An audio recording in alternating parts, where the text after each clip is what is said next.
Hello' viewers, স্বাগতম জনাইছোঁ মই মোৰ অন্য এটা ভিডিঅ'লৈ। আজিৰ ভিডিঅ'টো সেইসকলৰ বাবে যিসকলে পৰীক্ষাৰ বাবে প্ৰস্তুতি চলাই আছে বা যিসকলৰ সপোন SI নাইবা যিকোনো চৰকাৰী চাকৰিৰ ওপৰত আছে, তেওঁলোকৰ কাৰণে এই ভিডিঅ'টো লাভৱান হ'বলৈ গৈ আছে। গতিকে ভিডিঅ'টো সম্পূৰ্ণ চাই থাকিব আৰু লাইক, কমেণ্ট এণ্ড শ্বেয়াৰ কৰি দিব।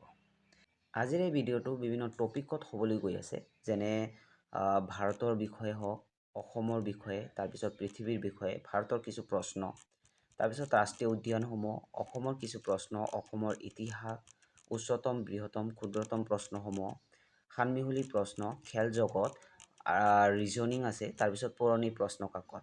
প্ৰথম টপিকটো হ'ব ভাৰতৰ বিষয়ে। ভাৰতৰ চাৰিসীমাৰ পৰাই আৰম্ভ কৰোঁ।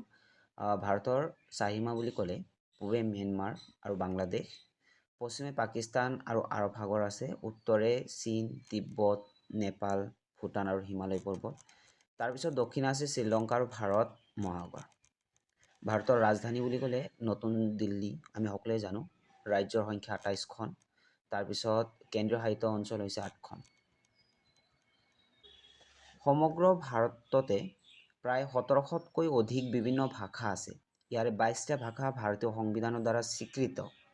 সেই ভাষাকেইটা হৈছে অসমীয়া, হিন্দী, বাংলা, মাৰাঠী, তেলেগু, তামিল, গুজৰাটী, উৰ্দু, কানাড়া, মালায়ালম, উৰিয়া, পাঞ্জাবী, হিন্দী, নেপালী, কোঙ্কণী, মণিপুৰী, সংস্কৃত, কাশ্মীৰী, বড়ো, ডোগৰী, মৈথিলী আৰু চাওতালী।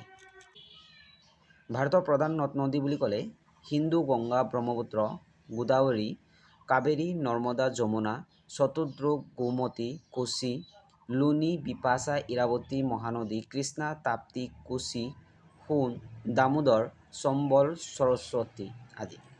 প্ৰধান হ্ৰদ বুলি ক'লে চিল্কা, কলেন, পুষ্কৰ, লোকটক, চম্বৰ, উলাৰ আদি।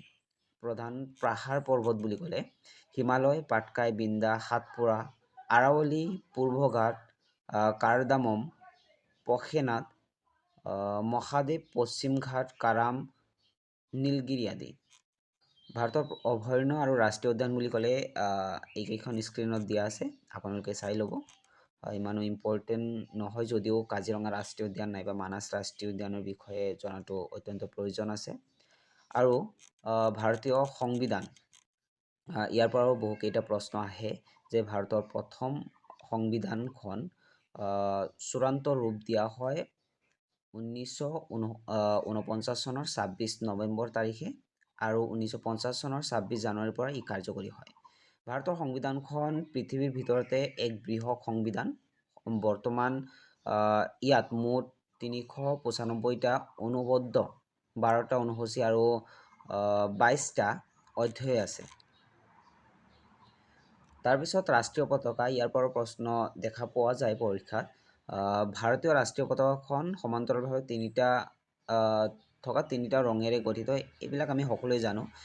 ইয়াৰ ইম্পৰ্টেণ্ট হিচাপে যে এই পতাকাখন ভাৰতীয় ৰাষ্ট্ৰীয় পতাকা হিচাপে স্বীকৃতি কিমান চনত পায়, যে এই জাতীয় পতাকাখন বা পতাকাখন 1947 চনৰ 22 জুলাইৰ পৰা ই ৰাষ্ট্ৰীয় পতাকা হিচাপে স্বীকৃতি পায়।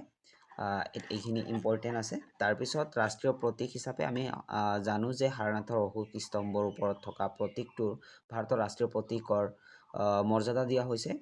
এই প্ৰতীকটোৰ ওপৰত অংশত 3টা মুখ মেলি থকা সিংহ, তাৰ তলত সমাজত এটি চক্ৰ, অশোক চক্ৰ বুলি কয়।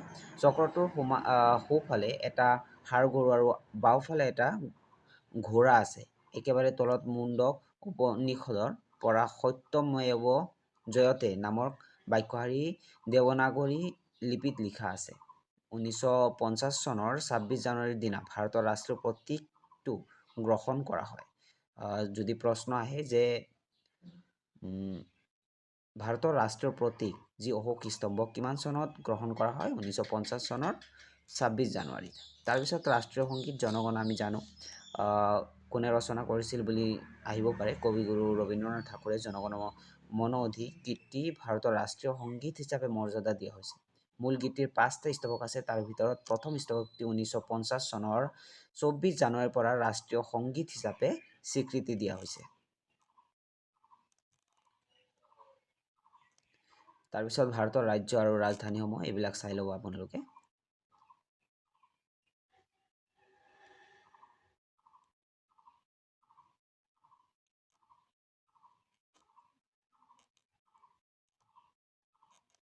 তো আজিলৈ এইখিনিয়ে।